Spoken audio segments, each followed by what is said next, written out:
Dok, bagaimana pendapat dokter mengenai tenaga medis yang melakukan aborsi? Tenaga medis yang melakukan aborsi.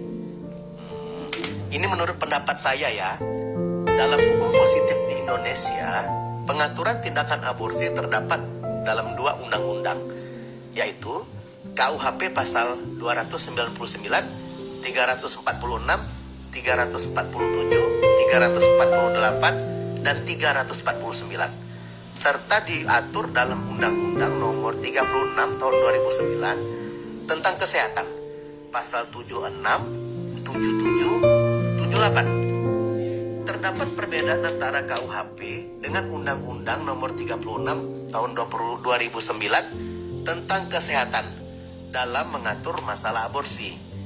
KUHP dengan tegas melarang aborsi dengan alasan apapun, sedangkan Undang-Undang Kesehatan membolehkan aborsi atas indikasi medis maupun karena adanya perkosaan.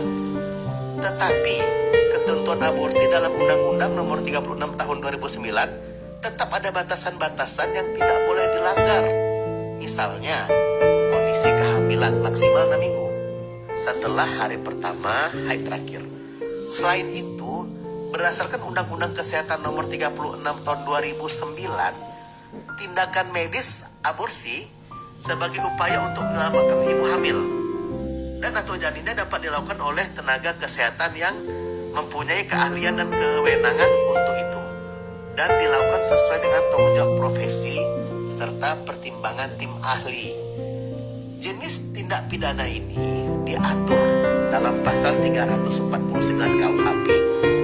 Tindak pidana dalam pasal ini tidak dapat dilakukan oleh setiap orang, sebab pelaku dalam tindak pidana ini haruslah orang yang mempunyai kualitas tertentu. Dalam hal ini, dokter, bidan atau juru obat. Jadi dokter, bidan, dan juru obat adalah pribadi yang melekat pada subjek hukum atau subjek delik. Pasal 349 KUHP berbunyi, jika seorang dokter, bidan, atau juru obat membantu melakukan kejahatan berdasarkan pasal 346 KUHP, ataupun melakukan atau membantu melakukan salah satu kejahatan yang diterangkan dalam pasal 347 dan 348 KUHP, maka pidana yang ditentukan dalam pasal itu dapat ditambah dengan 1/3 dan dapat dicabut hak untuk menjalankan pencaharian dalam mana kejahatan berdasarkan dilakukan ketentuan pasal 340 KUHP. Di atas tersimpul bahwa perbuatan yang dilarang dalam pasal tersebut adalah: 1. Perbuatan dokter, bidan atau juru obat yang membantu melakukan kejahatan dalam pasal 346 KUHP. Yang kedua, perbuatan dokter, bidan atau juru obat yang melakukan kejahatan dalam pasal 347 dan 348 KUHP. Yang ketiga, perbuatan dokter, bidan atau juru obat yang membantu melakukan kejahatan dalam pasal 347 dan 348 KUHP. Jadi begitu ya penjelasan saya. Terima kasih ya. Oke.